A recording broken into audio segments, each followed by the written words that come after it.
আমাদের এই সাংবাদিক সম্মেলনের তিনটি বার্তা উদ্দেশ্য হলো বার্তা হিন্দু মুসলিম পাড়ি বাঙালি ভাই ভাই সবাই মিলে শান্তি চাই। হিন্দু মুসলিম পাড়ি বাঙালি ভাই ভাই সবাই মিলে শান্তি চাই। খুন সন্ত্রাস সমাজে বন্ধ করুন 1 নম্বর বার্তা। 2 নম্বর বার্তা হলো গোটা ত্রিপুরায় 99% হিন্দু মুসলমান সেকুলার ধর্ম নিরপেক্ষ। ওরা দাঙ্গা হাঙ্গামা চায় না, অশান্তি চায় না, ওরা বিভ্রান্তি চায় না। আমরা 20 তারিখ থেকে 28 তারিখ পর্যন্ত রাজ্য জমিয়তের 12 পদাধিকারী আমরা রিপোর্ট নিয়েছি। এবার আমাদের রিপোর্ট পাঠিয়েছি আমরা দিল্লি জমিয়তের সভাপতি আশরাফুদ্দিন সাহেব হুজুরের নিকট। উনি দেখছেন আমাদের রিপোর্টের মধ্যে সমঝোতা আছে, বাড়াবাড়ি নাই, সঠিকতা আছে, কিন্তু বিভিন্ন ধরনের পত্র পত্রিকায় মিডিয়ায় বিভিন্ন মানুষের দ্বারা অশান্তি সারা পৃথিবী সৃষ্টি হইতেছে। ওই ওনাদেরকে পাঠিয়েছেন, দেখো জমিয়তুল উলামা ইউনিট থেকে যে বার্তা দেওয়া হয়েছে সঠিক কি না। ওনারা আলহামদুলিল্লাহ সারা ত্রিপুরা ভ্রমণ করে সোনামুড়া, উদয়পুর, বিশালগড়, আগরতলা, পানিসাগর, ধর্মনগর দেখছেন আমাদের বার্তা সঠিক আছে, আমাদের রিপোর্টটা কি আছে সঠিক আছে। আমরা দেখেছি 99% হিন্দু ভাই সেকুলার। যেমন কলমসুরা মসজিদ কিছু যুবকরা এটা ভেঙে ফেলে দিছে, সকালবেলা পুলিশ আসছেন, SDM আবার হিন্দুরা তৈরি করে দিয়েছে।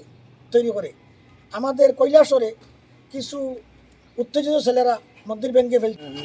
दूर दराज स्टेट में आता है और आज तक त्रिपुरा में और यहाँ के बारे में कभी नहीं सुना गया कि यहाँ कम्युनल क्राइसिस हुए हों, बल्कि ये पीसफुल है, लोग यहाँ मिलजुल के रहते हैं।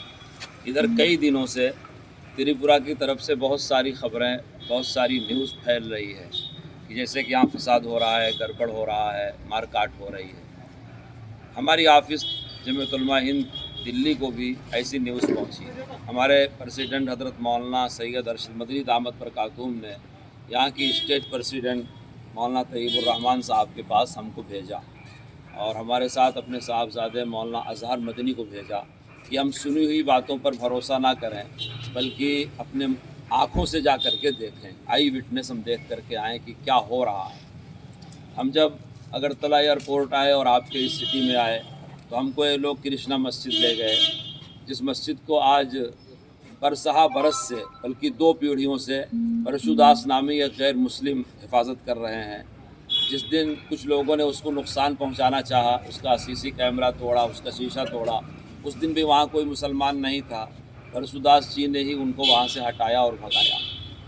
तो इसका हमारे दिल पर बहुत असर हुआ। इसी तरह जहाँ जहाँ के बारे में हमने सुना कि फसाद हुआ है, हम गए, अपनी आँख से देखा, कुछ हुआ है, इसका तो इनकार नहीं किया जा सकता, लेकिन जितना उसको बढ़ा चढ़ा करके पेश किया जा रहा है और आपस के ताल्लुकात और भावनाओं को ख़राब किया जा रहा है, या मुसलमानों को डराया जा रहा है, या 2 समुदाय को अलगाववाद में बांटा जा रहा है, जितना ज़्यादा प्रोपेगेंडा किया जा रहा है उतना ज़्यादा नहीं है।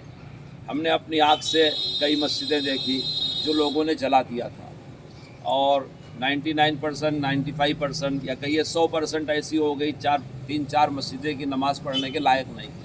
लेकिन हमको वहाँ देख करके खुशी हुई कि ग्राम पंचायत के प्रधान, वहाँ के मेंबर, वहाँ के गैर मुस्लिम भाई वो मुसलमानों से हमदर्दी कर रहे हैं, उन्होंने मस्जिदों को बचाया। एक जगह हम ऐसी जगह भी गए जिसका नाम हमारे सदर साहब बताएंगे, कि जहाँ लोगों ने जोश में आकर के रातों रात मस्जिद को तोड़ फोड़ के फेंक दिया था, लेकिन सुबह वहाँ के हिंदू भाइयों ने मस्जिद बना करके दिया। हमने ऐसी तमाम जगहों पर मुसलमानों से मुलाकात किया, हिंदुओं से मुलाकात किया, उनके साथ प्यार और मोहब्बत की बात किया। हमको बड़ा अच्छा तय रखी है। एक बात तो हमने ये रखी है कि जिन लोगों ने ये भड़काया और नारे लगाए और मस्जिदों पर हमला किया, ऐसे लोगों को गिरफ़्तार किया जाए। उन्होंने हमको भरोसा दिया है कि हमने कुछ गिरफ़्तारियाँ किया है, कुछ हम और भी करेंगे, और हम खुद भी इससे नाखुश है, हमारी सरकार भी नाखुश है। दूसरा, हमने उनसे इस बात का मुतालबा किया है कि जहाँ मस्जिदें जली हैं या दुकान जली है या उसको नुकसान पहुँचा है, आप उसको सरकारी खर्च पर पूरा करें। और हमने तीसरी बात का मुतालबा किया है कि आप इतना अलर्ट कर दें अपनी लाबी को, आपकी सरकार इतनी तवज्जो करे अपनी रियाया और पब्लिक के ऊपर कि यहाँ पीसफुल सब लोग जैसे रहते थे आइंदा उससे अच्छे रहने लगे, और किसी भी फसादी आदमी को, किसी भी ऐसे अनासिर को, ऐसे तत्वों को मौका ना मिले कि वो फसाद फैला करके हिंदू मुस्लिम को अलगाव कर सके। हमने उनसे ये बात भी कही, किसी भी देश या किसी भी स्टेट के लिए पहली शर्त है पीसफुल होना, सुख शांति होना। जब इस तरह के दंगे होंगे, फसाद होंगे, इस मर्तबा